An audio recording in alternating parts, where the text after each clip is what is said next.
यमुना नदी के किनारे बसा धर्मस्थान नगर शांति और समृद्धि का प्रतीक था। राजा गणाधिप अपने न्यायपूर्ण शासन के लिए विख्यात थे। नगर में विभिन्न जाति धर्म के लोग सौहार्दपूर्वक रहते थे। ऐसे ही एक कोने में रहते थे ब्राह्मण केशव। उनका जीवन सरल और ईमानदारी से भरा हुआ था। यमुना नदी के तट पर प्रतिदिन जप तप करते हुए ईश्वर की भक्ति में लीन रहते। उनकी एक सुंदर और सौम्य पुत्री थी, मालती। वह न केवल रूपवती थी, बल्कि बुद्धिमान और दयालु भी थी। जैसे जैसे वह बड़ी होती गई, उसकी खूबसूरती की चर्चा दूर दूर तक फैल गई। एक दिन केशव यजमान की बारात में शामिल होने के लिए दूर के गांव चले गए। उनके पुत्र अर्जुन और पत्नी मंदिर दर्शन के लिए गईं। घर में अकेली मालती कुछ काम निपटा रही थी कि तभी द्वार पर दबे पांव आहट हुई। उसने दरवाजा खोला तो सामने खड़ा था एक सुंदर युवक। वह ब्राह्मण का बेटा था, जिसका नाम था चंद्र। चंद्र मालती के सौंदर्य से मोहित हो चुका था। उसने विनम्र स्वर में अपना परिचय दिया और बताया कि कैसे उसने मालती की खूबसूरती और सद्गुणों के बारे में सुना है। प्रसन्न होकर मालती ने उसे घर के अंदर बुला लिया। चंद्र ने मालती से विवाह का प्रस्ताव रखा। मालती अवाक रह गई। उसने चंद्र से कुछ समय मांगा ताकि वह अपने माता पिता से सलाह कर सके। चंद्र सहर्ष मान गया और विदा हो गया। कुछ देर बाद ही केशव लौट आए। मालती ने अपनी मां के साथ मिलकर चंद्र के प्रस्ताव की चर्चा की। केशव ने चंद्र के बारे में जानकारी जुटाई और उसे एक अच्छा लड़का पाया। उन्होंने मालती को आश्वासन दिया कि वे जल्द ही चंद्र के माता पिता से मुलाकात कर शादी की बात आगे बढ़ाएंगे। अगले दिन लौटते समय अर्जुन की रास्ते में अचानक ही एक युवक से मुलाकात हो गई। वह भी ब्राह्मण था और उसका नाम था धर्मवीर। उसने अर्जुन से मालती के बारे में सुना था और उससे विवाह करने की इच्छा जताई। अर्जुन मालती के सौंदर्य से तो वाकिफ था ही, धर्मवीर की विनम्रता और अच्छे संस्कारों ने भी उसे प्रभावित कर दिया। उसने धर्मवीर से कहा कि वह इस बारे में अपने माता पिता से बात करेगी। उसी शाम जब केशव यजमान के साथ लौट रहे थे, रास्ते में उनकी मुलाकात गौरव नामक एक ब्राह्मण से हुई। गौरव एक धार्मिक व्यक्ति था और केशव से परिचित था।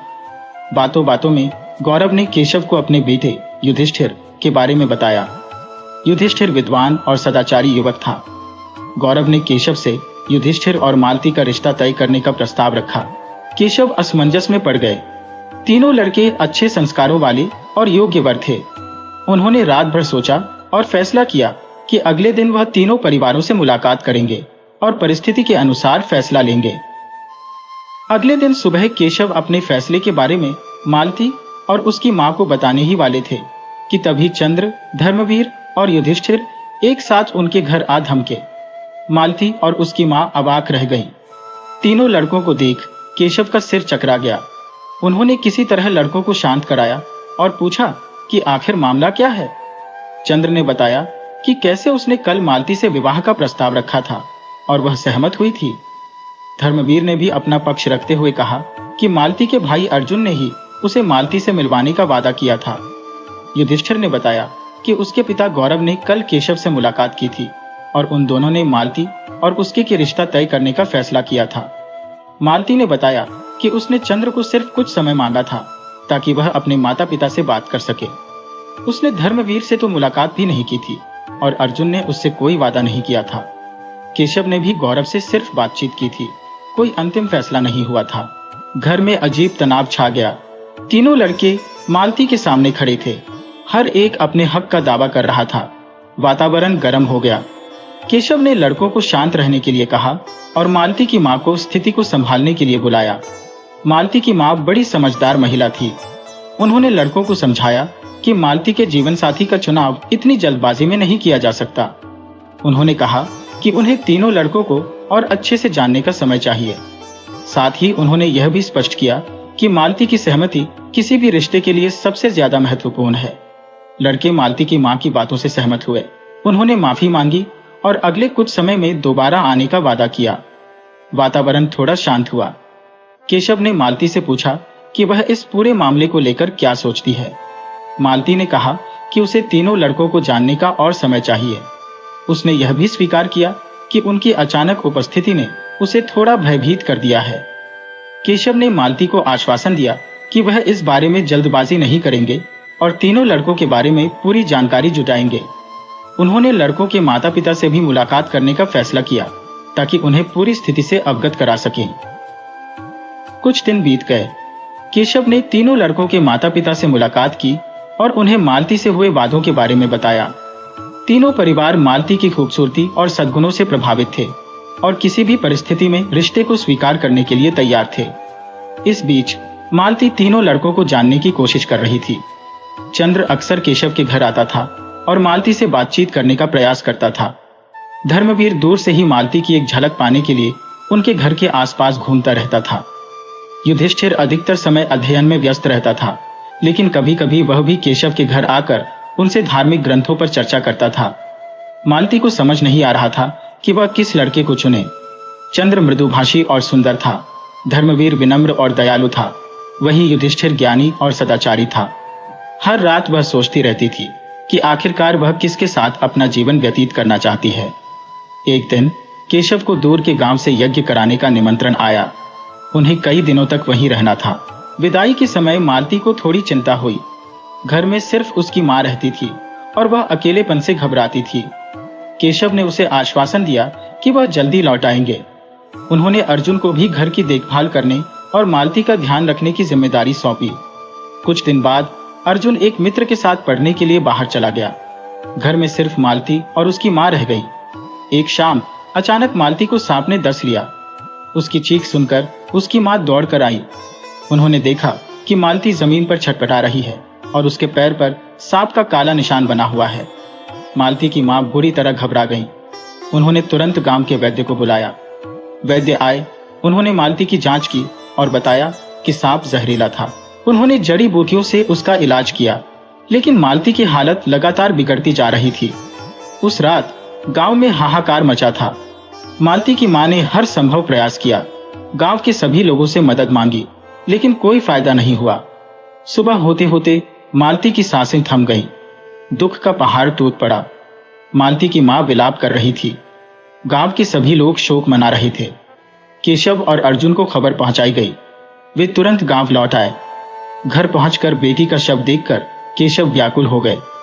उन्हें यकीन नहीं हो रहा था कि उनकी लाडली बेटी अब इस दुनिया में नहीं रही।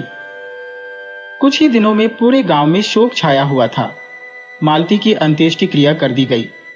तीनों लड़के चंद्र, धर्मवीर और युधिष्ठिर भी मालती के अंतिम दर्शन के लिए आए थे। उन्हें यह जानकर गहरा सदमा पहुंचा कि मालती अब इस दुनिया में नहीं रही। दुख के इस गहरे सागर में तीनों लड़कों ने मालती के माता पिता और एक दूसरे को ढांस दिया। उन्होंने मालती की आत्मा की शांति के लिए प्रार्थना की। कुछ दिनों तक वे गांव में ही रुके और फिर अपने अपने घर चले गए। मालती की मृत्यु के बाद केशव और उनकी पत्नी गहरे शोक में डूब गए थे। अर्जुन भी अपनी बहन के खोने के गम से उबर नहीं पा रहा था। धर्मस्थान नगर में सन्नाटा छा गया था। कुछ समय बाद चंद्र ने फैसला किया कि वह संसार त्याग देगा। वह जंगल की ओर चला गया और फकीर बन गया। उसने अपना सारा जीवन ध्यान और तपस्या में लगा दिया। उसने मालती की याद को अपने दिल में हमेशा के लिए संजो कर रखा। धर्मवीर भी मालती के वियोग को सहन नहीं कर पाया। वह मालती के घर के पास ही एक झोपड़ी बनाकर रहने लगा। वह रोजाना मालती के घर के सामने आता था और वहीं खड़ा होकर उसे याद करता था। युधिष्ठिर मालती की मृत्यु से बहुत दुखी हुआ, लेकिन उसने अपना संतुलन नहीं खोया। उसने धर्म और अध्यात्म का मार्ग अपनाने का फैसला किया। वह एक योगी बन गया और देश देश घूमकर लोगों को ज्ञान का उपदेश देने लगा। इस तरह मालती की मृत्यु के बाद तीनों लड़कों की जिंदगी पूरी तरह बदल गई। वे तीनों ही मालती के प्यार में पागल थे और उसके वियोग में दुखी होकर रहने लगे। कई वर्ष बीत गए। धर्मस्थान नगर में धीरे धीरे जीवन सामान्य हो चला था। केशव और उनकी पत्नी अब भी मालती की याद में दुखी होते थे, लेकिन समय के साथ उन्हें यह स्वीकार करना पड़ा कि उनकी लाडली बेटी अब इस दुनिया में नहीं है। अर्जुन भी अपनी बहन को भूल नहीं पाया था, लेकिन अब वह अपने जीवन के लक्ष्य को पूरा करने में जुट गया था। एक दिन देश देश भ्रमण करते हुए योगी युधिष्ठिर किसी बड़े नगर में पहुंचे। थकान से चूर होकर वह भोजन की तलाश में एक ब्राह्मण के घर के द्वार पर खड़ा हुआ। ब्राह्मणी ने उन्हें भोजन के लिए आमंत्रित किया। भोजन करते समय ब्राह्मणी का छोटा बेटा युधिष्ठिर के पास आकर खेलने लगा। वह युधिष्ठिर का आंचल पकड़कर उसे खींचने लगा। बेटे की हरकतों से ब्राह्मणी गुस्से में आ गई। उन्होंने उसे डांटा और फिर गुस्से में आकर उसे जलते हुए चूल्हे में फेंक दिया। यह दृश्य देखकर युधिष्ठिर स्तब्ध रह गए। उन्होंने ब्राह्मणी को समझाने की कोशिश की, लेकिन वह इतनी क्रोध में थी कि उनकी एक न सुनी। अचानक युधिष्ठिर को अपनी यात्रा के दौरान मिली संजीवनी विद्या की पुस्तक का स्मरण हुआ। उन्होंने ब्राह्मण से अनुमति ली और भीतर जाकर पुस्तक ले आए। पुस्तक से एक मंत्र का पाठ करते हुए उन्होंने उस मृत बच्चे पर कुछ क्रियाएं की। कुछ ही क्षणों में चमत्कार हुआ। मृत बच्चा जीवित हो उठा और अपनी मां के पास जाकर लिपट गया। ब्राह्मण दंपत्ति यह चमत्कार देखकर दंग रह गए। उन्होंने युधिष्ठिर से माफी मांगी और उनके चरणों में गिर पड़े। युधिष्ठिर ने उन्हें समझाया कि क्रोध से कभी भी निर्णय नहीं लेना चाहिए। इसके बाद उन्होंने भोजन किया और वही रात को विश्राम करने का फैसला किया। रात को जब सब सो गए तो युधिष्ठिर ने संजीवनी विद्या की पुस्तक लेकर वहां से चुपचाप निकल गए। उनका लक्ष्य धर्मस्थान नगर पहुंचना था। उन्हें लगा था कि शायद इस पुस्तक की मदद से वह मालती को भी जीवित कर सके। कुछ दिनों की यात्रा के बाद युधिष्ठिर धर्मस्थान नगर पहुंच गए। वह सीधे उस स्थान पर गए जहां मालती को जलाया गया था। वहां उन्हें चंद्र और धर्मवीर पहले से ही मौजूद मिले। तीनों को एक दूसरे को देखकर आश्चर्य हुआ। युधिष्ठिर ने उन्हें बताया कि उनके पास संजीवनी विद्या की पुस्तक है और शायद वह मालती को जीवित कर सकें। यह सुनकर चंद्र और धर्मवीर में एक नई आशा जगी। उन्होंने अपनी अपनी चीजें निकाली। चंद्र ने राख की गठरी निकाली जिसे वह सहेज कर रखता था और धर्मवीर ने वो सारी हड्डियां निकाली जो उसने मालती के दाह संस्कार के बाद इकट्ठी की थी। युधिष्ठिर ने मंत्र का पाठ शुरू किया। पूरा मंत्र पढ़ने के बाद भी कुछ नहीं हुआ। वे फिर से मंत्र पढ़ने लगे, लेकिन परिणाम वही रहा। निराशा के बादल उनके चेहरों पर छा गए। कुछ देर सोचने के बाद युधिष्ठिर ने महसूस किया कि शायद मंत्र का प्रयोग सिर्फ ताजा शव पर ही किया जा सकता है। इतने सालों बाद मालती का शरीर नष्ट हो चुका था और उसे जीवित करना असंभव था। तीनों लड़के गहरे दुख में डूब गए। उन्होंने मालती की राख और हड्डियों को एकत्र किया और वही एक छोटा सा समाधि स्थल बना दिया। उन्होंने मालती की आत्मा की शांति के लिए प्रार्थना की। कुछ दिनों तक धर्मस्थान नगर में ही रुकने के बाद चंद्र, धर्मवीर और युधिष्ठिर अपने अपने घरों को वापस जाने की तैयारी कर रहे थे। वे दुखी मन से मालती के समाधि स्थल पर खड़े थे। उनके मन में मालती के प्रति अपार प्रेम और श्रद्धा थी। अचानक मालती की आवाज सुनाई दी।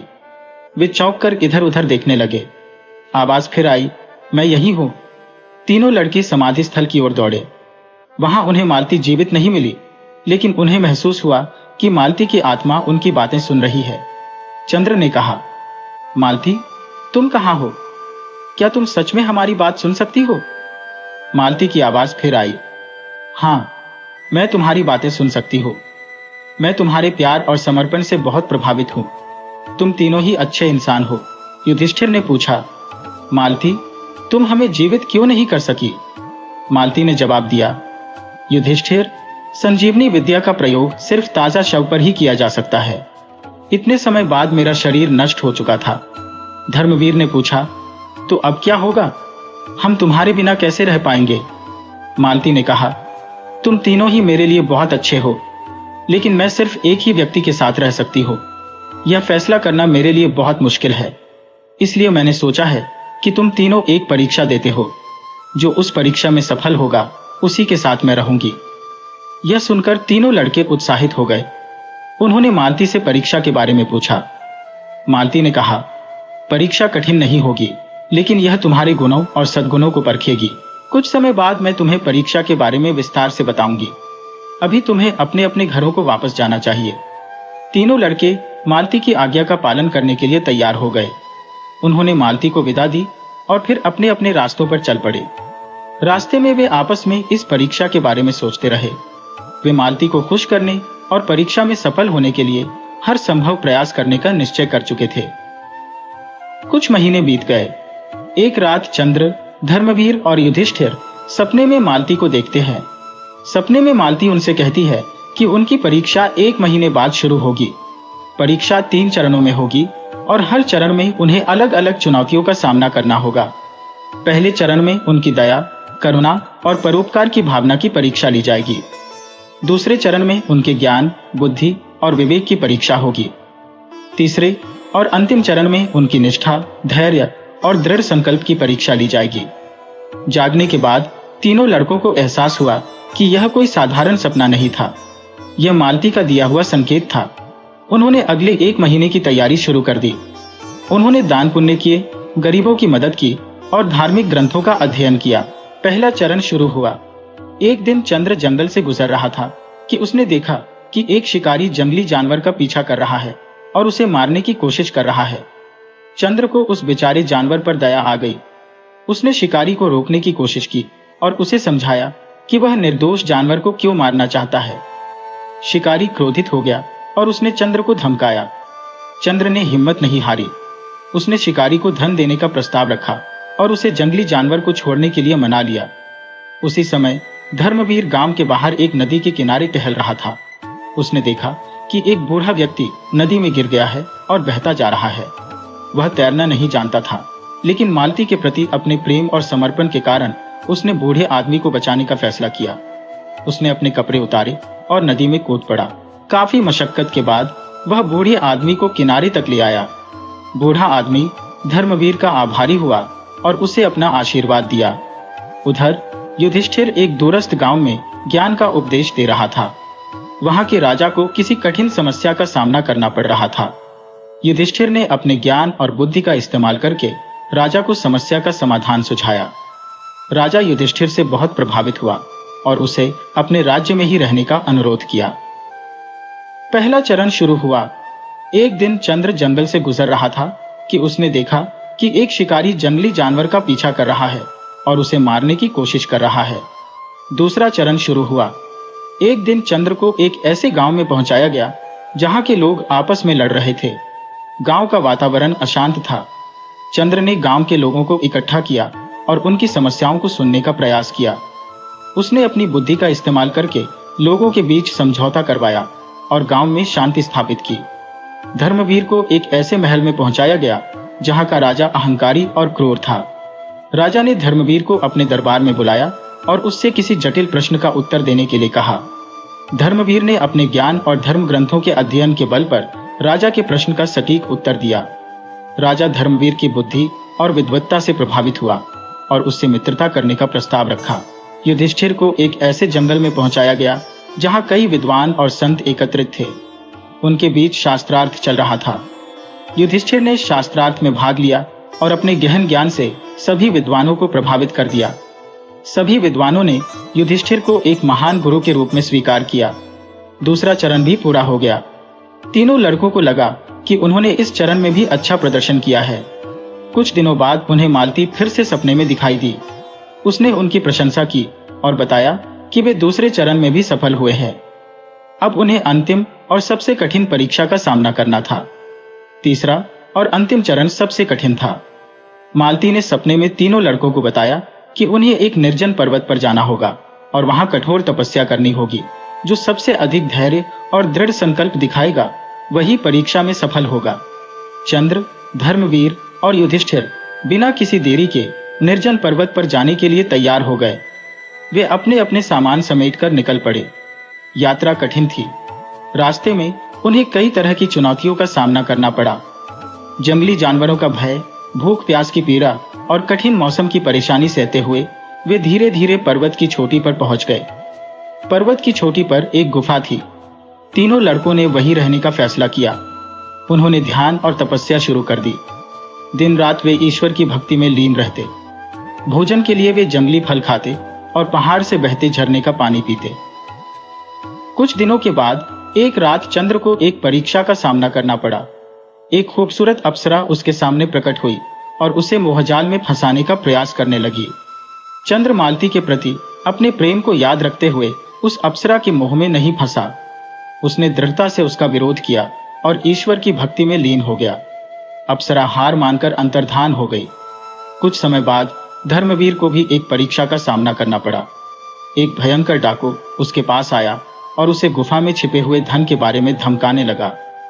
धर्मवीर ने डाकू को बताया कि उसे किसी धन की लालच नहीं है और वह सिर्फ ईश्वर की भक्ति में लीन है। डाकू यह सुनकर चकित रह गया। वह धर्मवीर की ईमानदारी से प्रभावित हुआ और माफी मांगकर चला गया। युधिष्ठिर को भी एक कठिन परीक्षा देनी पड़ी। एक दिन भयंकर तूफान आया। हवा इतनी तेज चल रही थी कि गुफा की छत गिरने वाली थी। युधिष्ठिर ने हार नहीं मानी। उसने अपने पूरे ध्यान और शक्ति का प्रयोग करके गुफा की छत को सहारा दिया। कई घंटों तक चले इस संघर्ष के बाद आखिरकार तूफान थम गया। युधिष्ठिर थक कर चूर हो गया, लेकिन उसने अपनी दृढ़ता का परिचय दे दिया। कई महीने बीत गए। तीनों लड़के कठोर तपस्या में लीन रहे। उन्होंने हर तरह की परीक्षा का सामना किया और अपने धैर्य एवं दृढ़ संकल्प का परिचय दिया। आखिरकार एक रात मालती तीनों के सामने प्रकट हुई। मालती दिव्य रूप में चमक रही थी। तीनों लड़के उसे देखकर अभिभूत हो गए। मालती ने कहा, तुम तीनों ने मेरी परीक्षा में बहुत अच्छा प्रदर्शन किया है। तुम सब सच्चे और समर्पित हो। तुम्हारे सामने अब सबसे कठिन काम है, एक का चुनाव करना। चंद्र, धर्मवीर और युधिष्ठिर एक दूसरे को देखने लगे। उनके मन में मालती के प्रति अपार प्रेम था, लेकिन वे यह भी जानते थे कि सिर्फ एक ही व्यक्ति उसके साथ रह सकता था। वातावरण गंभीर हो गया। चंद्र ने सबसे पहले बात की। उसने कहा, मालती, तुम्हारे बिना मेरा जीवन अधूरा है, लेकिन मैं यह भी नहीं चाहता कि तुम किसी और के साथ रहने के लिए मजबूर महसूस करो। अगर तुम्हारी खुशी धर्मवीर या युधिष्ठिर के साथ रहने में है, तो मैं खुशी खुशी तुम्हें उनके साथ रहने दूंगा। धर्मवीर ने चंद्र की बात काटते हुए कहा, चंद्र, ऐसा मत कहो। हम सभी मालती से प्रेम करते हैं, लेकिन तुम्हारे त्याग को देखकर मेरा मन भी यही कहता है कि अगर मालती तुम्हारे साथ रहने में खुश है, तो हमें खुशी खुशी रास्ता दे देना चाहिए। युधिष्ठिर शांत खड़ा रहा, लेकिन उसकी आंखों में भी आंसू छलक रहे थे। उसने कहा, तुम दोनों बिल्कुल सही कह रहे हो। मालती के सुख का ही हमें ध्यान रखना चाहिए, भले ही हमें उससे दूर रहना पड़े। मालती उनके त्याग और प्रेम से भाव विभोर हो गई। उसने कहा, तुम तीनों ही सच्चे प्रेमी हो। तुम्हारे इस त्याग के आगे मैं भी नतमस्तक हूं, लेकिन मैं सिर्फ एक के साथ नहीं रह सकती। तुम तीनों मेरे सबसे अच्छे मित्र हो चुके हो, इसलिए मैंने एक और रास्ता सोचा है। तीनों लड़कों ने उत्सुकता से मालती की ओर देखा। मालती ने कहा, मैं इस भौतिक दुनिया में वापस नहीं आ सकती, लेकिन मैं तुम्हारे साथ आत्मा के रूप में रह सकती हूँ। मैं तुम्हें हर कदम पर मार्गदर्शन दूंगी और तुम्हारे साथ हर सुख दुख में बनी रहूंगी। तुम तीनों अलग अलग रास्तों पर चलोगे और समाज का भला करोगे। चंद्र, धर्मवीर और युधिष्ठिर मालती के इस फैसले से सहमत हो गए। भले ही वे मालती को स्पर्श नहीं कर सकते थे, लेकिन वे जानते थे कि उसकी आत्मा हमेशा उनके साथ रहेगी। उन्होंने मालती को विदा दी और फिर अपने अपने कार्यों में लग गए। चंद्र ने जंगल में ही रहकर ध्यान और तपस्या करना जारी रखा। धर्मवीर गरीबों की सहायता करने लगा और समाज सेवा में जुट गया। युधिष्ठिर देश देश भ्रमण करता रहा और लोगों को ज्ञान का उपदेश देता रहा। तीनों लड़कों ने अपना जीवन सार्थक बना लिया। वे मालती के प्रेम से हमेशा बलवान बने रहे। उनकी कहानी सदियों तक लोगों को सच्चे प्रेम और त्याग का पाठ पढ़ाती रही।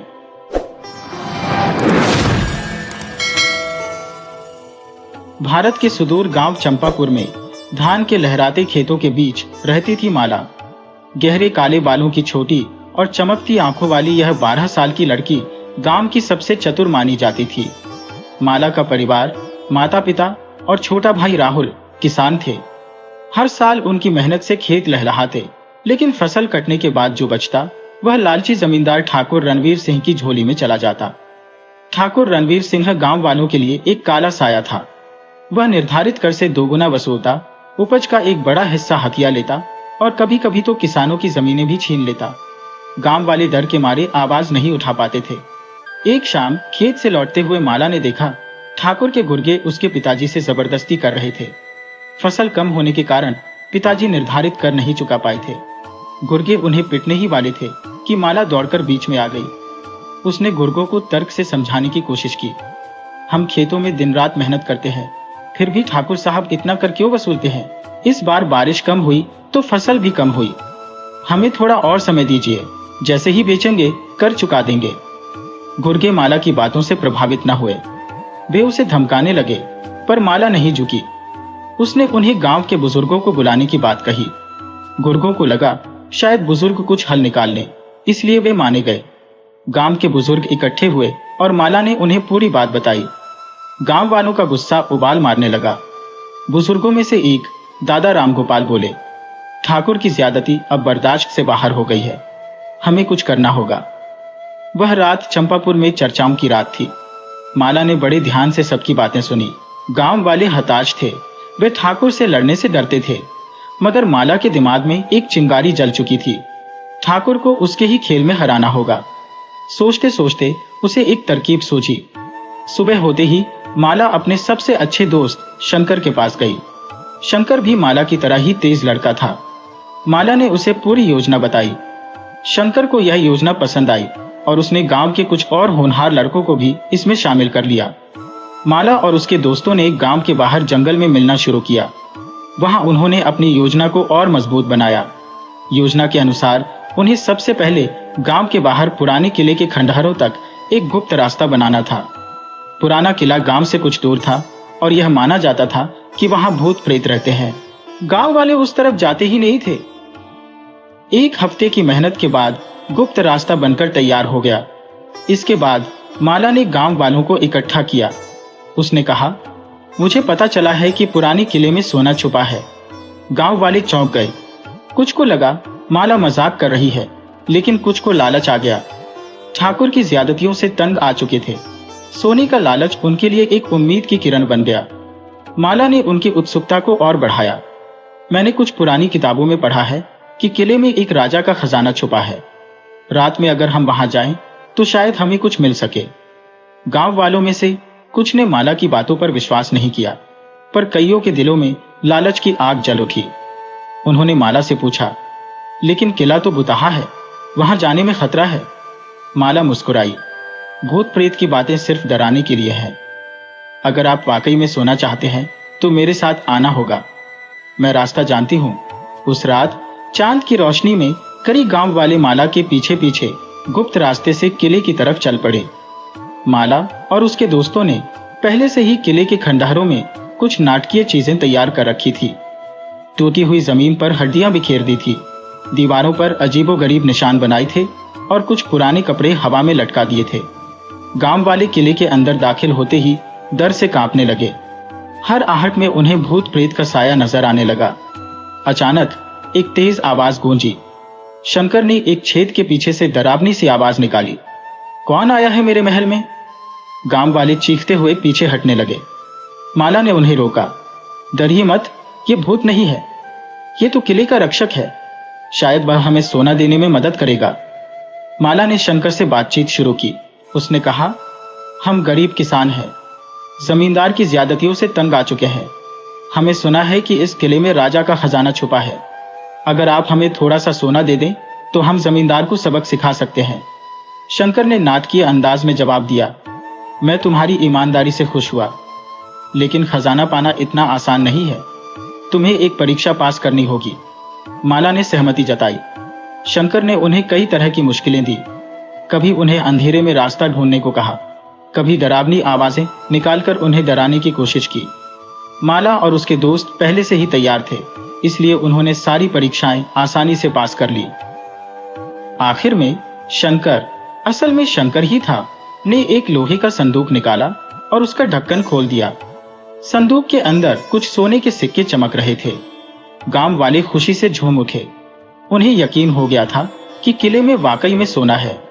माला ने उन्हें थोड़ा सा सोना दिया और बाकी को छिपाकर रखने का नाटक किया। गांव वाले सोना लेकर वापस चंपापुर चले गए। रास्ते में वे आपस में चर्चा करने लगे कि मिले हुए सोने से क्या करें। माला ने उन्हें सलाह दी, ये सोना हम जमींदार को देंगे, लेकिन बदले में कुछ मांगेंगे। गांव वाले सहमत हो गए। अगले दिन पूरे गांव के लोग सोना लेकर ठाकुर रणवीर सिंह की हवेली पर पहुंचे। ठाकुर को यह देखकर हैरानी हुई। उसने पूछा, यह सोना कहां से लाए हो तुम लोग? गांव वालों ने बताया कि उन्हें पुराने किले में सोना मिला है। ठाकुर लालच में आ गया। उसने सोचा कि शायद किले में वाकई में कोई खजाना छुपा है। उसने गांव वालों से कहा, अगर तुम मुझे वह जगह दिखाओ जहां से सोना मिला है तो बदले में मैं तुम लोगों का आधा कर माफ कर देता हूं। गांव वाले मान गए। माला ने गांव वालों की पहले ही बता दिया था कि कोई खजाना नहीं है, ये सब उसका और उसके दोस्तों की योजना है, ताकि ठाकुर को सबक सिखाया जा सके और उसके ज्यादतियों से मुक्ति मिल सके। लेकिन ठाकुर को वहां ले जाकर उन्हें सबक सिखाना था। अगले दिन भारी सुरक्षा के साथ ठाकुर रणवीर सिंह गांव वालों के साथ किले की तरफ रवाना हुआ। किले के पास पहुंचकर ठाकुर ने पूछा, सोना कहाँ मिला था? गांव के मुखिया ने इशारा करते हुए कहा, वहां अंदर उस कमरे में ठाकुर अपने आदमियों के साथ किले के अंदर गया। माला और उसके दोस्त पहले ही किले में मौजूद थे। उन्होंने कमरे को कुछ इस तरह सजाया था कि वह किसी रहस्यमयी गुफा जैसा लगे। अंधेरे में टिमटिमाती मशालों की रोशनी और दीवारों पर बनाए गए डरावने चित्र ठाकुर और उसके आदमियों को डराने के लिए काफी थे। अचानक शंकर ने फिर से वही डरावनी आवाज निकाली, कौन आया है मेरे महल में? ठाकुर और उसके आदमी सहम गए। गांव वालों ने भी डर का नाटक किया। ठाकुर ने गुस्से में पूछा, ये क्या है? तुमने मुझे यहां क्यों बुलाया? माला ने आगे बढ़कर कहा, ठाकुर साहब, ये किले का रक्षक है। वह इस खजाने का संरक्षक है और किसी को भी इसे ले जाने नहीं देगा। ठाकुर को गुस्सा आ गया, लेकिन डर भी लग रहा था। उसने अपने आदमियों को आदेश दिया कि वे उस आवाज का पता लगाएं, मगर किले के अंधेरे में कहीं कोई नजर नहीं आया। कुछ देर बाद शंकर ने फिर आवाज दी, अगर तुम वाकई में सोना चाहते हो और यहां से बचकर वापस जाना चाहते हो तो तुम्हें मेरी शर्तें माननी होंगी। ठाकुर ने पूछा, क्या शर्तें? पहली शर्त यह है कि तुम गांव वालों से माफी मांगोगे, उनकी जमीन वापस करोगे और उनसे उचित कर ही लोगे। ठाकुर गुस्से से तमतमा उठा, तुम मुझे धमका रहे हो? नहीं ठाकुर साहब, माला ने जवाब दिया, हम आपको सिर्फ यह याद दिला रहे हैं कि असली ताकत जनता में होती है। कुछ देर बाद शंकर ने फिर आवाज दी, मेरी दूसरी शर्त है कि तुम दोबारा कभी किसी के साथ कोई अत्याचार नहीं करोगे। अगर ऐसा कुछ किया तो तुम्हें भुगतना पड़ेगा। अगर शर्तें नहीं मानते तो तुम्हें खाली हाथ वापस जाना पड़ेगा। ठाकुर उलझन में था। किले का रहस्यमयी माहौल, डरावनी आवाजें और गांव वालों का अडिग रवैया उसे डगमगा रहे थे। वह जानता था कि अगर वह गांव वालों पर हमला करता है तो आसपास के गांव भी विद्रोह कर सकते हैं। आखिरकार उसकी हिम्मत टूट गई। उसने गांव वालों के सामने माफी मांगी और उनकी शर्तें मानने को तैयार हो गया। दूसरे दिन ठाकुर ने पूरे गांव के सामने माफी मांगी। उसने गांव वालों की जमीन वापस कर दी और आश्वासन दिया कि वह अब से उचित कर ही वसूलेगा। गांव वालों में खुशी की लहर दौड़ गई। उन्होंने माला को अपने कंधों पर बिठा लिया। माला ने अपनी चालाकी से गांव को ठाकुर के अत्याचारों से मुक्त करा लिया था। कुछ दिनों बाद गांव वालों ने इकट्ठा होकर किले के पास एक भोज का आयोजन किया। उस रात सबने मिलकर जश्न मनाया। जश्न की रात चांदनी रोशनी से नहाई हुई थी। हवा में खुशी की मिठास घुली हुई थी। गांव वाले नाच गा रहे थे, ढोल की थाप पर थिरक रहे थे।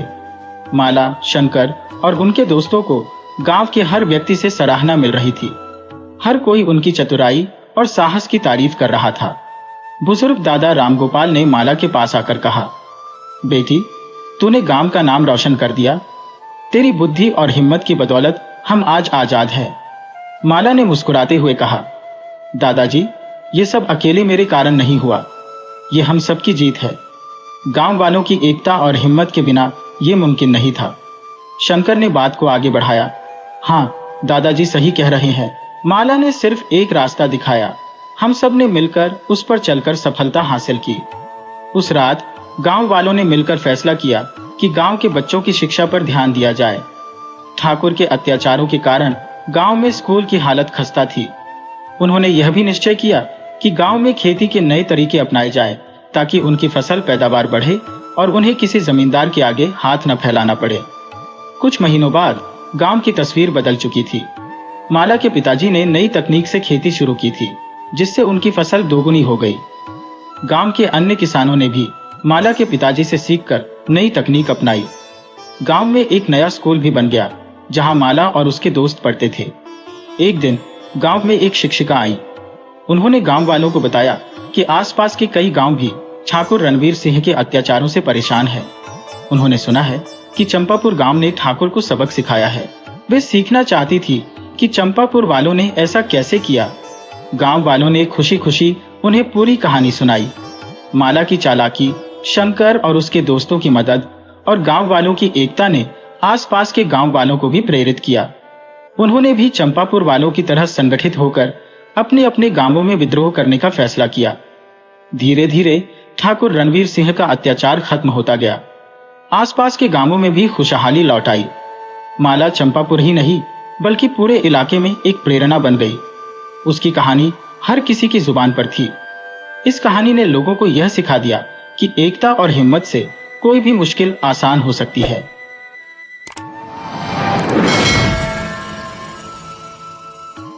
धर्म सिंह नामी राजपूत राजपूताना की सेना में एक अफसर था। एक दिन माता की पत्री आई कि मैं बूढ़ी होती जाती हूँ, मरने से पहले एक बार तुम्हें देखने की अभिलाषा है। यहाँ आकर मुझे विदा कर आशीर्वाद लो और क्रियाकर्म करके आनंद पूर्वक नौकरी पर लौट जाना। तुम्हारे वास्ते मैंने एक कन्या खोज रखी है, वह बड़ी बुद्धिमती और धनवान है। यदि तुम्हें भाए तो उससे विवाह करके सुखपूर्वक घर ही पर रहना। उसने सोचा, ठीक है, माता दिनों दिन दुर्बल होती जा रही है, संभव है कि फिर मैं उसके दर्शन न कर सकूं, इस कारण चलना ही ठीक है। कन्या यदि सुंदर हुई तो विवाह करने में क्या हानि है। वह सेनापति से छुट्टी लेकर साथियों से विदा हो चलने को प्रस्तुत हो गया। उस समय राजपूतों और मरहठों में युद्ध हो रहा था। रास्ते में सदैव भय रहता था। यदि कोई राजपूत अपना किला छोड़कर कुछ दूर बाहर निकल जाता था तो मरहठे उसे पकड़कर कैद कर लेते थे। इस कारण यह प्रबंध किया गया था कि सप्ताह में 2 बार सिपाहियों की एक कंपनी मुसाफिरों को एक किले से दूसरे किले तक पहुंचा आया करती थी। गर्मी की रात थी। दिन निकलते ही किले के नीचे असबाब की गाड़ियां लादकर तैयार हो गईं।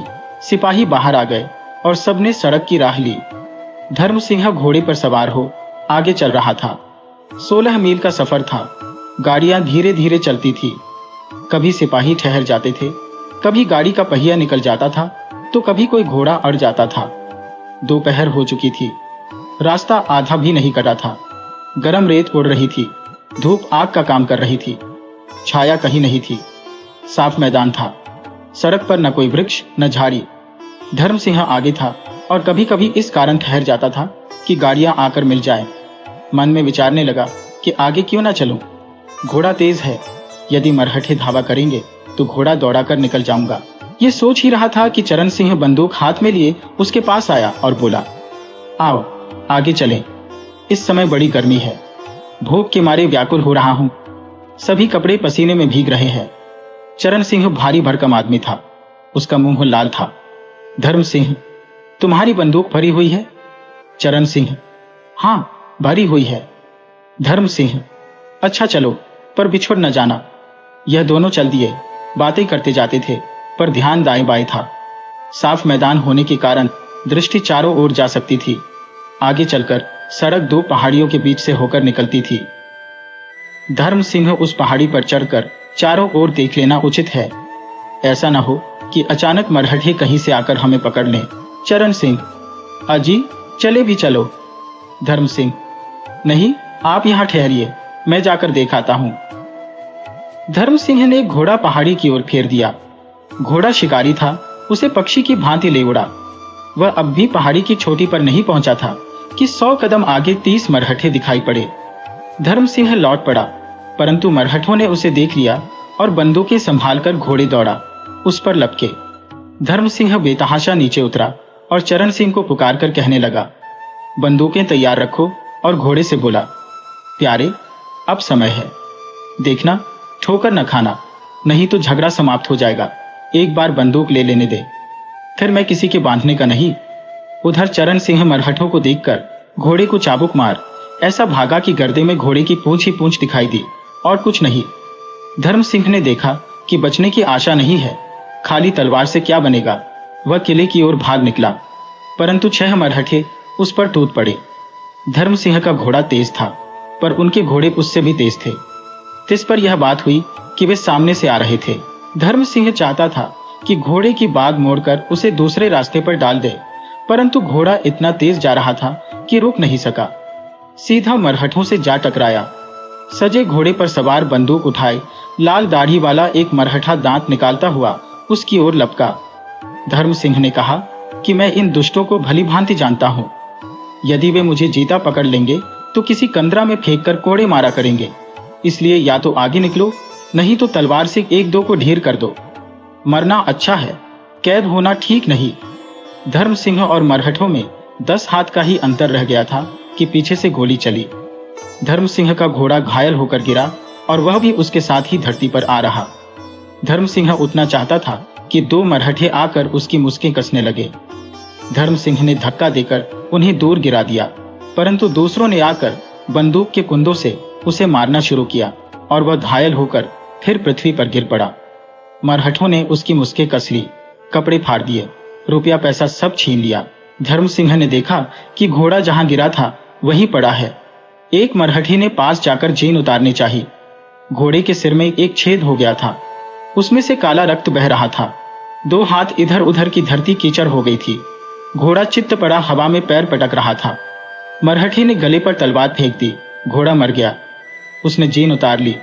लाल दाढ़ी वाला मरहठा घोड़े पर सवार हो गया। दूसरों ने धर्म सिंह को उसके पीछे बिठाकर उसे उसकी कमर से बांध दिया और जंगल का रास्ता लिया। धर्म सिंह का बुरा हाल था, मस्तक फटा था, लहू बहकर आंखों पर जम गया था। मुस्कों के मारे कंधा फटा जाता था, वह हिल नहीं सकता था। उसका सिर बार बार मरहठी की पीठ से टकराता था। मरहठे पहाड़ियों पर ऊपर नीचे होते हुए एक नदी पर पहुंचे। उसे पार करके एक घाटी मिली। धर्म सिंह यह जानना चाहता था कि वे किधर जा रहे हैं, परंतु उसके नेत्र बंद थे, वह कुछ न देख सका। शाम होने लगी। मरहठे दूसरी नदी पार करके एक पत्थरीली पहाड़ी पर चढ़ गए। यहाँ धुआं और कुत्तों का भौंकना सुनाई दिया, मानो कोई बस्ती है। थोड़ी देर चलकर गांव आ गया। मरहठों ने गांव छोड़ दिया। धर्म सिंह को एक और धरती पर बिठा दिया। बालक आकर उस पर पत्थर फेंकने लगे, परंतु एक मरहठी ने उन्हें वहां से भगा दिया। लाल दाढ़ी वाले ने एक सेवक को बुलाया। वह दुबला पतला आदमी फटा हुआ कुर्ता पहने था। मरहठी ने उससे कुछ कहा। वह जाकर बेड़ी उठा लाया। मरहठों ने धर्म सिंह की मुस्कें खोलकर उसके पांव में बेड़ी डाल दी और उसे कोठरी में कैद करके ताला लगा दिया। उस रात धर्म सिंह जरा भी नहीं सोया। गर्मी की ऋतु में रातें छोटी होती हैं। शीघ्र प्रातःकाल हो गया। दीवार में एक झरोखा था, उसी से अंदर उजाला आ रहा था। झरोखे के द्वारा धर्म सिंह ने देखा कि पहाड़ी के नीचे एक सड़क उतरी है। दाईं ओर एक मरहठी का झोपड़ा है, उसके सामने 2 पेड़ हैं। द्वार पर एक काला कुत्ता बैठा हुआ है। पास एक बकरी और उसके बच्चे पूंछ हिलाते फिर रहे हैं। एक स्त्री चमकीले रंग की साड़ी पहने, पानी की गागर सिर पर धरे हुए एक बालक की उंगली पकड़े झोपड़े की ओर आ रही है। वह अंदर गई कि लाल दाढ़ी वाला मरहठा रेशमी कपड़े पहने, चांदी के मुट्ठे की तलवार लटकाए हुए बाहर आया और सेवक से कुछ बात करके चल दिया। फिर 2 बालक घोड़ों को पानी पिलाकर लौटते हुए दिखाई पड़े। इतने में कुछ बालक कोठरी के निकट आकर झरोखे में टहनियां डालने लगे। प्यास के मारे धर्म सिंह का कंठ सूखा जाता था। उसने उन्हें पुकारा, परंतु वे भाग गए। इतने में किसी ने कोठरी का ताला खोला। लाल दाढ़ी वाला मरहठा भीतर आया। उसके साथ एक नाटा पुरुष था। उसका सांवला रंग, निर्मल काले नेत्र, गोल कपूर, कतरी हुई महीन दाढ़ी थी। वह प्रसन्नमुख हंसोड़ था। यह पुरुष लाल दाढ़ी वाले मरहठे से बहुत बढ़िया वस्त्र पहने हुए था। सुनहरी गोट लगी हुई नीले रंग की रेशमी अचकन थी। चांदी के म्यान वाली तलवार, कलाबत्तू का जूता था। लाल दाढ़ी वाला मरहठा कुछ बड़बड़ाता धर्म सिंह को कनखियों से देखता द्वार पर खड़ा रहा। सांवला पुरुष आकर धर्म सिंह के पास बैठ गया और आंखें मटकाकर जल्दी जल्दी अपनी मातृभाषा में कहने लगा, बड़ा अच्छा राजपूत है। धर्म सिंह ने एक अक्षर भी न समझा। हाँ, पानी मांगा। सांवला पुरुष हंसा। तब धर्म ने होठ और हाथों के संकेत से जताया कि मुझे प्यास लगी है। सांवले पुरुष ने पुकारा, सुशीला। एक छोटी सी कन्या दौड़ती हुई भीतर आई। 13 वर्ष की अवस्था, सांवला रंग, दुबली पतली, नेत्र काले और रसीले, सुंदर बदन, नीली साड़ी, गले में स्वर्णहार पहने हुए। सांवले पुरुष की पुत्री मालूम पड़ती थी। पिता की आज्ञा पाकर वह पानी का एक लोटा ले आई और धर्म सिंह को भौचक्की होकर देखने लगी कि वह कोई वंचर है। फिर खाली लौटा लेकर सुशीला ने ऐसी छलांग मारी कि सांवला पुरुष हंस पड़ा। तब पिता के कहने से कुछ रोटी ले आई। इसके पीछे वे सब बाहर चले गए और कोठरी का ताला बंद कर दिया। कुछ देर पीछे एक सेवक आकर मराठी में कुछ कहने लगा। धर्म ने समझा कि कहीं चलने को कहता है। वह उसके पीछे हो लिया। बेड़ी के कारण लंगड़ाकर चलता था। बाहर आकर धर्म ने देखा कि 10 घरों का एक गांव है। एक घर के सामने 3 लड़के 3 घोड़े पकड़े खड़े हैं। सांवला पुरुष बाहर आया और धर्म को भीतर आने को कहा। धर्म भीतर चला गया। देखा कि मकान स्वच्छ है, गोबरी फिरी हुई है। सामने की दीवार के आगे गद्दा बिछा हुआ है, तकिए लगे हुए हैं। दाईं बाईं दीवारों पर पर्दे गिरे हुए हैं। उन पर चांदी के काम की बंदूकें, पिस्तौलें और तलवारें लटकी हुई हैं। गद्दे पर 5 मरहठे बैठे हैं। एक सांवला पुरुष, दूसरा लाल दाढ़ी वाला और 3 अतिथि सब भोजन कर रहे हैं। धर्म सिंह धरती पर बैठ गया। भोजन से निश्चिंत होकर एक मरहठा बोला, देखो राजपूत, तुम्हें दयाराम ने पकड़ा है, सांवले पुरुष की ओर उंगली करके, और संपतराव के हाथ बेच डाला है। अतएव अब संपतराव तुम्हारा स्वामी है। धर्म सिंह कुछ न बोला। संपतराव हंसने लगा। मरहठा, वह यह कहता है कि तुम घर से रुपए मंगवा लो, दंड दे देने पर तुमको छोड़ दिया जाएगा। धर्म सिंह, कितने रुपए? मरहठा, 3000। धर्म सिंह, मैं 3000 नहीं दे सकता। मरहठा, कितना दे सकते हो? धर्म सिंह, 500। यह सुनकर मरहठे सिटपिटाए। संपतराव दयाराम से तकरार करने लगा और इतनी जल्दी जल्दी बोलने लगा कि उसके मुंह से झाग निकल आया। दयाराम ने आंखें नीची कर ली। थोड़ी देर में मरहठे शांत हुए और फिर मोलतोल करने लगे। एक मरहठी ने कहा, 500 रुपए से काम नहीं चल सकता। दयाराम को संपतराव का रुपया देना है। 500 रुपए में तो संपतराव ने तुम्हें मोल ही लिया है। 3000 से कम नहीं हो सकता। यदि रुपया न मंगाओगे तो तुम्हें कोड़े मारे जाएंगे। धर्म ने सोचा कि जितना डरोगे यह दुष्ट उतना ही डराएंगे। वह खड़ा होकर बोला, इस भले मानुष से कह दो कि यदि मुझे कोड़ों का भय दिखाएगा तो मैं घर वालों को कुछ नहीं लिखूंगा। मैं तुम चांदानों से नहीं डरता। संपतराव, अच्छा 1000 मंगाओ। धर्म सिंह, 500 से 1 कौड़ी ज्यादा नहीं। यदि तुम मुझे मार डालोगे तो इस 500 से भी हाथ धो बैठोगे। यह सुनकर मरहठे आपस में सलाह करने लगे। इतने में एक सेवक एक मनुष्य को लिए हुए भीतर आया। यह मनुष्य मोटा था, नंगे पैर, बेड़ी पड़ी हुई। धर्म सिंह उसे देखकर चकित हो गया। यह पुरुष चरण सिंह था। सेवक ने चरण सिंह को धर्म के पास बैठा दिया। वे एक दूसरे से अपनी व्यथा करने लगे। धर्म सिंह ने अपना वृत्तांत कह सुनाया।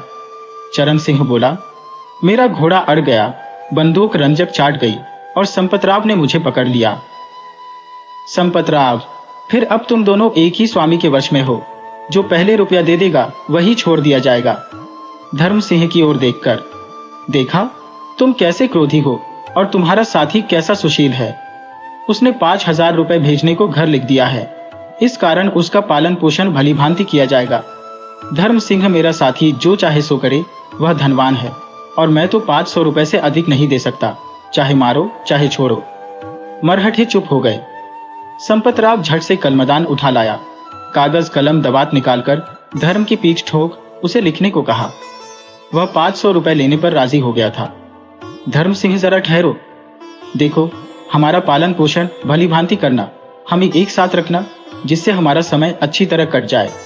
बेड़ियां भी निकाल दो। संपतराव जैसा चाहे वैसा भोजन करो। बेड़ियां नहीं निकाल सकता, शायद तुम भाग जाओ। हाँ, रात को निकाल दिया करूंगा। धर्म सिंह ने पत्र लिख दिया, परंतु पता सब झूठ लिखा, क्योंकि मन में निश्चय कर चुका था कि कभी न कभी भाग जाऊंगा। तब मरहठों ने चरण सिंह और धर्म सिंह को एक कोठरी में पहुंचाकर एक लोटा पानी, कुछ बाजरे की रोटियां देकर ऊपर से ताला बंद कर दिया। धर्म सिंह और चरण सिंह को इस प्रकार रहते रहते 1 महीना गुजर गया। संपतराव उनको देखकर सदैव हंसता रहता था, पर खाने को बाजरे की अधपकी रोटी के सिवाय और कुछ न देता था। चरण सिंह उदास रहता और कुछ न करता। दिन भर कोठरी में पड़ा सोया रहता और दिन गिनता रहता था कि रुपया कब आए कि छूटकर अपने घर पहुंचो। धर्म तो जानता था कि रुपया कहां से आना है। जो कुछ घर भेजता था, माता उसी पर निर्वाह करती थी। वह बेचारी 500 रुपए कैसे भेज सकती है। ईश्वर की दया होगी तो मैं भाग जाऊंगा। वह घात में लगा हुआ था। कभी सीटी बजाता हुआ गांव का चक्कर लगाता, कभी बैठकर मिट्टी के खिलौने और टोकरियां बनाता। वह हाथों का चतुर था। एक दिन उसने एक गुड़िया बनाकर छत पर रख दी। गांव की स्त्रियां जब पानी भरने आई तो सुशीला ने उनको बुलाकर गुड़िया दिखलाई। वे सब हंसने लगी। धर्म सिंह ने गुड़िया सबके आगे कर दी, परंतु किसी ने नहीं ली। वह उसे बाहर रखकर कोठरी में चला गया कि देखी क्या होता है। सुशीला गुड़िया उठाकर भाग गई। अगले दिन धर्म ने देखा कि सुशीला द्वार पर बैठी गुड़िया के साथ खेल रही है। एक बुढ़िया आई, उसने गुड़िया छीनकर तोड़ डाली। सुशीला भाग गई। धर्म सिंह ने और गुड़िया बनाकर सुशीला को दे दी। फल ये हुआ कि वह एक दिन छोटा सा लौटा लाई, भूमि पर रखा और धर्म को दिखाकर भाग गई। धर्म ने देखा तो उसमें दूध था। अब सुशीला नित्य अच्छे अच्छे भोजन लाकर धर्म को देने लगी। एक दिन आंधी आई। 1 घंटा मूसलाधार मेघ बरसा नदियां नाले भर गए। बांध पर 7 फुट पानी चढ़ आया। जहां तहां झरने झरने लगे। धार ऐसी प्रबल थी कि पत्थर लुढ़क जाते थे। गांव की गलियों में नदियां बहने लगी। आंधी थम जाने पर धर्म सिंह ने संपतराव से चाकू मांगकर एक पहिया बना। उसके दोनों ओर 2 घुड़ियां बांधकर पहिए को पानी में छोड़ दिया। वह पानी के बल से चलने लगा। सारा गांव इकट्ठा हो गया और घुड़ियों को नाचते देखकर तालियां बजाने लगा। संपतराव के पास एक पुरानी बिगड़ी हुई घड़ी पड़ी थी। धर्म सिंह ने उसे ठीक कर दिया। उसके पीछे और लोग अपने घंटे, पिस्तौल, घड़ियां ला लाकर धर्म से ठीक कराने लगे। इस कारण संपतराव ने प्रसन्न होकर धर्म सिंह को एक चिमटी, एक बर्मी और एक रेती दे दी। एक दिन एक मरहठा रोगी हो गया। सब लोग धर्म सिंह के पास आकर दवा दारू मांगने लगे। धर्म कुछ वैद्य तो था ही नहीं, पर उसने पानी में रेता मिलाकर कुछ मंत्र सा पढ़कर कहा कि जाओ, यह पानी रोगी को पिला दो। पानी पिलाने पर रोगी चंगा हो गया। धर्म के भाग्य अच्छे थे। अब बहुत से मरहठे उसके मित्र बन गए। हाँ, कुछ लोग अब भी उस पर संदेह करते थे। दयाराम धर्म सिंह से चिढ़ता था। जब उसे देखता मुंह फेर लेता। पहाड़ी के नीचे एक और बूढ़ा रहता था। मंदिर में आने के समय धर्म सिंह उसे देखा करता था। यह बूढ़ा नाटा था। दाढ़ी मूछ बर्फ की भांति श्वेत, मुंह पोला, उसमें झुर्रियां पड़ी हुई, नाक नुकीली, नेत्र निर्दयी, 2 दांतों के सिवाय सब दांत टूटे हुए। वहीं लकड़ी टेकता, चारों ओर भेड़िए की तरह झांकता हुआ मंदिर में जाने के समय जब कभी धर्म सिंह को देख पाता था तो जलकर राख हो जाता और मुंह फेर लेता था। एक दिन धर्म सिंह बूढ़े का घर देखने के लिए पहाड़ी के नीचे उतरा। कुछ दूर जाने पर एक बगीचा मिला। चारों ओर पत्थर की दीवार बनी हुई थी। बीच में मेवे के वृक्ष लगे हुए थे। वृक्षों में एक झोपड़ा था। धर्म सिंह आगे बढ़कर देखना चाहता था कि उसकी बेरी खड़की। बूढ़ा चौंका। कमर से पिस्तौल निकालकर उसने धर्म सिंह पर गोली चलाई, पर वह दीवार की ओट में हो गया। बूढ़े को आकर संपतराव से कहते सुना कि धर्म सिंह बड़ा दुष्ट है। संपतराव ने धर्म को बुलाकर पूछा, तुम बूढ़े के घर क्यों गए थे? धर्म सिंह बोला, मैंने उसका कुछ नहीं बिगाड़ा।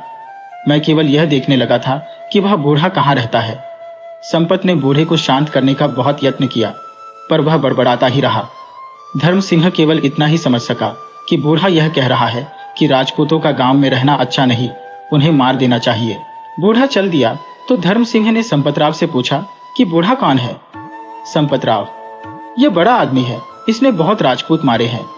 पहले यह बड़ा धनवान था। इसके 3 स्त्रियां और 8 पुत्र थे। सब एक ही गांव में रहा करते थे। एक दिन राजपूतों ने धावा करके गांव जला दिया। इसके 7 पुत्र तो मर गए, 8वां कैद हो गया।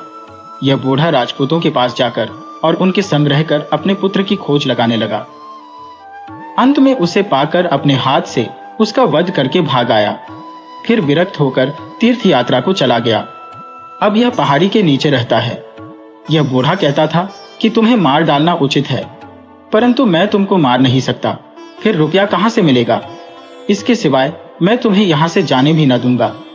इस तरह धर्म यहां 1 महीना रहा। दिन को वह इधर उधर फिरा करता या कोई चीज बनाता, लेकिन रात को वह दीवार में छेद किया करता। दीवार पत्थर की थी, खोदना सहज नहीं था, लेकिन वह पत्थरों को रेती से काटता था। यहां तक कि अंत में उसने अपने निकलने भर को एक छेद बना लिया। बस अब उसे यह चिंता हुई कि रास्ता मालूम हो जाए। एक दिन संपतराव शहर गया हुआ था। धर्म सिंह भोजन करके तीसरे पहर रास्ता देखने की इच्छा से सामने वाली पहाड़ी की ओर चल दिया।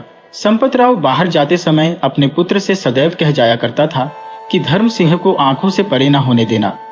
इस कारण बालक उसके पीछे दौड़ा और चिल्लाकर कहने लगा, मत जाओ, मेरे पिता की आज्ञा नहीं है। यदि तुम नहीं लौटोगे तो मैं गांव वालों को बुला लूंगा। धर्म सिंह बालक को फुसलाने लगा, मैं दूर नहीं जाता, केवल उस पहाड़ी पर जाने की इच्छा है। रोगियों के वास्ते मुझे एक बोटी की जरूरत है, तुम भी साथ चलो। बेरी के होते कैसे भागूंगा? असंभव है। आओ, कल मैं तुमको तीर कमान बना दूंगा। बालक मान गया। पहाड़ी की चोटी कुछ दूर न थी। बेड़ी के कारण चलना कठिन था, परंतु ज्यों त्यों करके धर्म सिंह चोटी पर पहुंचकर चारों ओर देखने लगा। दक्षिण दिशा में एक घाटी दिखाई दी। उसमें घोड़े चल रहे थे। घाटी के नीचे एक गांव था। उससे परे एक ऊंची पहाड़ी थी, फिर एक और पहाड़ी थी। इन पहाड़ियों के बीचों बीच जंगल था। उससे परे पहाड़ थे, एक से एक ऊंचे। पूर्व और पश्चिम दिशा में भी ऐसी ही पहाड़ियां थी। कंदराओं में से जहां तहां गांवों का धुआं उठ रहा था। वास्तव में यह मरहठों का देश था। उत्तर की ओर देखा तो पैरों तले एक नदी बह रही है और वही गांव है जिसमें वह रहा करता था। गांव के चारों ओर बगीचे लगे हुए थे और स्त्रियां नदी पर बैठी वस्त्र धो रही थी और ऐसी जान पड़ती थी मानो गुड़िया बैठी है। गांव से परे एक पहाड़ी थी, परंतु दक्षिण दिशा वाली पहाड़ी से नीचे। उससे परे दो पहाड़ियां और थी, उन पर घना जंगल था। इनके बीच में मैदान था। मैदान के पार बहुत दूर पर कुछ धुआं सा दिखाई दिया। अब धर्म सिंह को याद आया कि किले में रहते हुए सूर्य कहां से उदय होता और कहां अस्त हुआ करता था। उसे निश्चय हो गया कि धुएं का बादल हमारा किला है और उसी मैदान में से जाना होगा। अंधेरा हो गया। मंदिर का घंटा बजने लगा। पशु घर लौट आए। धर्म सिंह भी अपनी कोठरी में आ गया। रात अंधेरी थी। उसने उसी रात भागने का विचार किया, पर दुर्भाग्य से संध्या समय मरहठी घर लौट आए। आज उनके साथ एक मुर्दा था। मालूम होता था कि कोई मरहठा युद्ध में मारा गया है। मरहठे उस शव को स्नान कराकर श्वेत वस्त्र लपेट अर्थी बना राम नाम सत्य कहते हुए गांव से बाहर जाकर शमशान भूमि में दाह करके घर लौट आए। 3 दिन उपवास करने के बाद चौथे दिन बाहर चले गए। संपत राव घर ही में रहा। रात अंधेरी थी। शुक्ल पक्ष अभी लगा ही था। धर्म सिंह ने सोचा कि रात को भागना ठीक है। चरण सिंह से कहा, भाई चरण सुरन तैयार है, चलो भाग चलें। चरण सिंह भयभीत होकर, रास्ता तो जानते ही नहीं, भागेंगे कैसे? धर्म सिंह, रास्ता मैं जानता हूं। चरण सिंह, माना कि तुम रास्ता जानते हो, परंतु एक रात में किले तक नहीं पहुंच सकते। धर्म सिंह, यदि किले तक नहीं पहुंच सकेंगे तो रास्ते में कहीं जंगल में छिपकर दिन काट लेंगे। देखो, मैंने भोजन का प्रबंध भी कर लिया है। यहां पड़े पड़े सड़ने में क्या लाभ है? यदि घर से रुपया ना आया तो क्या बनेगा? राजपूतों ने एक मरहठा मार डाला है, इस कारण यह सब बहुत बिगड़े हुए हैं। भागना ही उचित है। चरण सिंह, अच्छा चलो। गांव में जब सन्नाटा हो गया तो धर्म सिंह सुरंग से बाहर निकल आया, पर चरण सिंह के पैर से एक पत्थर गिर पड़ा। धमाका हुआ तो संपतराव का कुत्ता भूंका, लेकिन धर्म सिंह ने उसे पहले ही हिला लिया था। उसका शब्द सुनकर वह चुप हो गया। रात अंधेरी थी। तारे निकले हुए थे। चारों ओर सन्नाटा था। घाटियां धुंध से ढंकी हुई थी। चलते चलते रास्ते में किसी छत पर से एक बूढ़े के राम नाम जपने की आवाज सुनाई दी। दोनों दुबक गए। थोड़ी देर में फिर सन्नाटा छा गया। तब वे आगे बढ़े। धुंध बहुत छा गई। धर्म सिंह तारों की ओर देखकर राह चलने लगा। ठंड के कारण चलना सहज न था। धर्म सिंह को तब हानता चला जाता था। चरण सिंह पीछे रहने लगा। चरण सिंह, भाई धर्म, जरा ठहरो, जूतों ने मेरे पैरों में छाले डाल दिए। धर्म सिंह, जूते निकालकर फेंक दो, नंगे पैर चलो। चरण सिंह ने जूते निकालकर फेंक दिए। पत्थरों ने उसके पांव घायल कर दिए। वह ठहर ठहर कर चलने लगा। धर्म सिंह, देखो चरण, पांव तो फिर चंगे हो जाएंगे, पर यदि मरहठों ने आ पकड़ा तो फिर समझ लो कि जान गई। चरण सिंह चुप होकर पीछे चलने लगा। थोड़ी दूर जाने पर धर्म सिंह बोला, हाय हाय, हम रास्ता भूल गए। हमें तो बाईं ओर की पहाड़ी पर चढ़ना चाहिए था। चरण सिंह, ठहरो, जरा दम लेने दो, मेरे पैर घायल हो गए हैं, देखो रक्त बह रहा है। धर्म सिंह, कुछ चिंता नहीं, ये सब ठीक हो जाएंगे, तुम चले चलो। वे लौटकर बाईं ओर की पहाड़ी पर चढ़ गए। आगे जंगल मिला। झाड़ियों ने उनके सब वस्त्र फाड़ डाले। इतने में कुछ आहट हुई। वे डर गए। समीप जाने पर मालूम हुआ कि बारहसिंगा भागा जा रहा है। प्रातः काल होने लगा। किला यहां से अभी 7 मील पर था। मैदान में पहुंचकर चरण सिंह बैठ गया और बोला, मेरे पांव थक गए, मैं अब नहीं चल सकता। धर्म सिंह क्रोध से, अच्छा तो राम राम, मैं अकेला ही चलता हूं। चरण सिंह उठकर साथ हो लिया। 3 मील चलने पर अचानक सामने से घोड़े की टाप सुनाई दी। वे भागकर जंगल में घुस गए। धर्म सिंह ने देखा कि घोड़े पर चढ़ा हुआ एक मरहठा जा रहा है। जब वह निकल गया तो धर्म बोला कि भगवान ने बड़ी दया की कि उसने हमें नहीं देखा। चरण भाई, अब चलो। चरण सिंह, मैं नहीं चल सकता, मुझ में ताकत नहीं। चरण सिंह मोटा आदमी था। ठंड के मारे उसके पैर अकड़ गए। धर्म सिंह उसे उठाने लगा तो चरण सिंह ने चीख मारी। धर्म सिंह, है यह क्या? मरहठा तो अभी पास ही जा रहा है, कहीं सुन न ले। अच्छा, यदि तुम नहीं चल सकते हो तो मेरी पीठ पर बैठ जाओ। धर्म सिंह ने चरण सिंह को पीठ पर बिठाकर किले की राह ली। धर्म सिंह, भाई चरण सिंह, सीधी तरह बैठे रहो, गला क्यों घोंटते हो? अब उधर की बात सुनिए। मरहठी ने चरण सिंह का शब्द सुन लिया। उसने गोली चलाई परंतु खाली गई। मरहठा दूसरे साथियों को लेने के लिए घोड़ा दौड़ाकर चल दिया। धर्म सिंह, चरण, मालूम होता है कि उस दुष्ट ने तुम्हारी आवाज सुन ली। वह अपने साथियों को बुलाने गया है। यदि उसके आने से पहले पहले हम दूर नहीं निकल जाएंगे तो समझो कि जान गई। मन में, यह बोझा मैंने क्यों उठाया? यदि मैं अकेला होता तो अब तक कभी का निकल गया होता। चरण सिंह, तुम अकेले चले जाओ, मेरे कारण प्राण क्यों खोते हो? धर्म सिंह, कदापि नहीं, साथी को छोड़कर चल देना धर्म के विरुद्ध है। धर्म सिंह फिर चरण सिंह को कंधे पर लादकर चलने लगा। आधा मील चलने पर एक झरना मिला। धर्म सिंह बहुत थक गया था। चरण सिंह को कंधे से उतारकर विश्राम करने लगा। पानी पीना ही चाहता था कि पीछे से घोड़ों की टापें सुनाई दी। दोनों भागकर झाड़ियों में छिप गए। मरहठे ठीक वहीं आकर ठहरे जहां दोनों छिपे हुए थे। उन्होंने सूंघ लेने को कुत्ता छोड़ा। फिर क्या था, दोनों पकड़े गए। मरहठों ने दोनों को घोड़ों पर लाद लिया। राह में संपतराव मिल गया। अपने कैदियों को पहचाना, तुरंत उन्हें अपने साथ वाली घोड़ों पर बैठाया और दिन निकलते निकलते वे सब ग्राम में पहुंच गए। उसी समय बूढ़ा भी वहां आ गया। सब मरहठे विचार करने लगे कि क्या किया जाए। बूढ़ी ने कहा कि कुछ मत करो, इन दोनों का तुरंत वध कर दो। संपतराव, मैंने तो उन पर रुपया लगाया है, मार कैसे डालूं? बूढ़ा, राजपूतों को पालना पाप है, वे तुम्हें सिवाय दुख के और कुछ न देंगे, मारकर झगड़ा समाप्त करो। मरहठे इधर उधर चले गए। संपतराव धर्म सिंह के पास आया और बोला, देखो धर्म सिंह, 15 दिन के अंदर यदि रुपया न आया और तुमने फिर भागने का साहस किया तो मैं तुम्हें अवश्य मार डालूंगा, इसमें संदेह नहीं। अब शीघ्र घर वालों को पत्र लिख डालो कि तुरंत रुपया भेज दे। दोनों ने पत्र लिख दिए।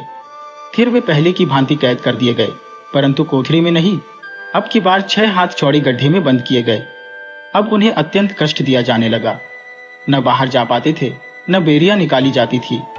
कुत्तों के समान अधपकी रोटी, एक लोटे में पानी पहुंचा दिया जाता था और कुछ नहीं। गड्ढा सेला था, उसमें अंधेरा और अति दुर्गंध थी। चरण सिंह का सारा शरीर सूख गया। धर्म सिंह मनमलीन, तनछीन रहने लगा। करे तो क्या करे? धर्म एक दिन बहुत उदास बैठा था कि ऊपर से रोटी गिरी। देखा तो सुशीला बैठी हुई है। धर्म सिंह ने सोचा, क्या सुशीला इस काम में मेरी सहायता कर सकती है? अच्छा, इसके लिए कुछ खिलौने बनाता हूं, कल जब आएगी तब इसे देकर फिर बात करूंगा। दूसरे दिन सुशीला नहीं आई। धर्म सिंह के कान में घोड़ों के टापों की आवाज आई। कई आदमी घोड़ों पर सवार उधर से निकल गए।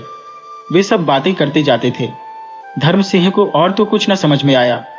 हाँ, राजपूत शब्द बार बार सुनाई दिया। इससे उसने अनुमान किया कि राजपूतों की सेना कहीं निकट आ पहुंची है। तीसरे दिन सुशीला फिर आई और 2 रोटियां गड्ढे में फेंक दी। तब धर्म सिंह बोला, तू कल क्यों नहीं आई? देख, मैंने तेरे वास्ते ये खिलौने बनाए हैं। सुशीला, खिलौने लेकर क्या करूंगी? मुझे खिलौने नहीं चाहिए। उन्होंने तुम्हें मार डालने का विचार कल पक्का कर लिया है। सब मरहठे इकट्ठे हुए थे, इसी कारण मैं कल नहीं आ सकी। धर्म सिंह, कौन मारना चाहता है? सुशीला, मेरा पिता। बूढ़ी ने यह सलाह दी है कि राजपूतों की सेना निकट आ गई है, तुम्हें मार डालना ही ठीक है। मुझे तो यह सुनकर रोना आता है। धर्म सिंह, यदि तुम्हें दया आती है तो एक बांस ला दो।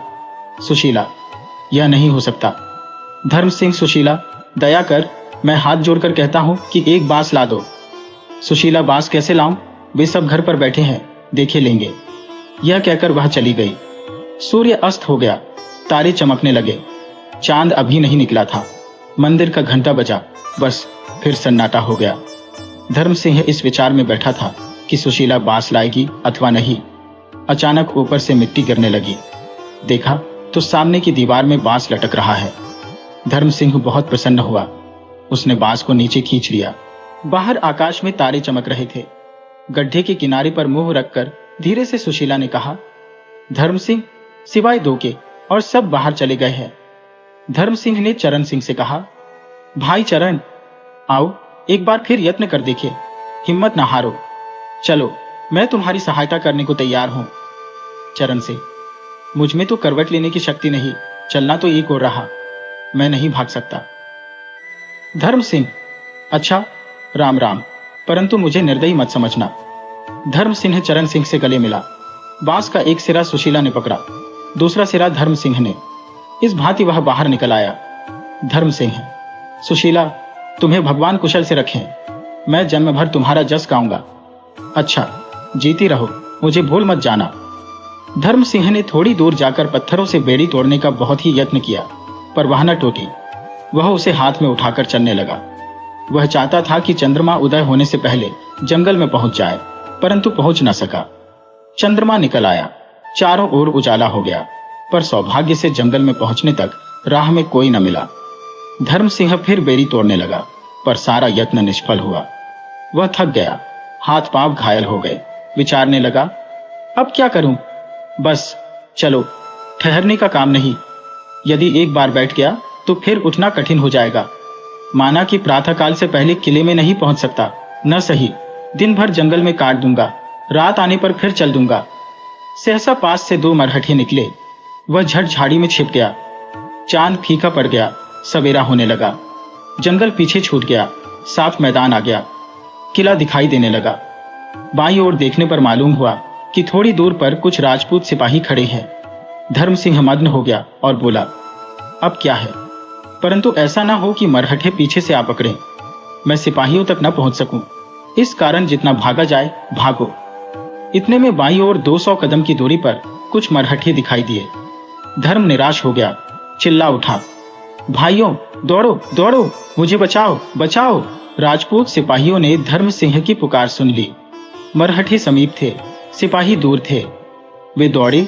धर्म सिंह भी बेड़ी उठाकर भाइयों भाइयों कहता हुआ ऐसा भागा कि झट सिपाहियों से जा मिला। मरहठे डरकर भाग गए। राजपूत पूछने लगे कि तुम कौन हो और कहां से आए हो? परंतु धर्म सिंह घबराया हुआ भाइयों भाइयों पुकारता चला जाता था। निकट आने पर सिपाहियों ने उसे पहचान लिया। धर्म सिंह सारा वृत्तांत कहकर बोला, भाइयों, इस तरह मैं घर गया और विवाह किया। विधाता की यही लीला थी। 1 महीना पीछे 5000 मुद्रा देकर चरण सिंह छूट कर किले में आया। वह उस समय अधमुए के समान हो रहा था।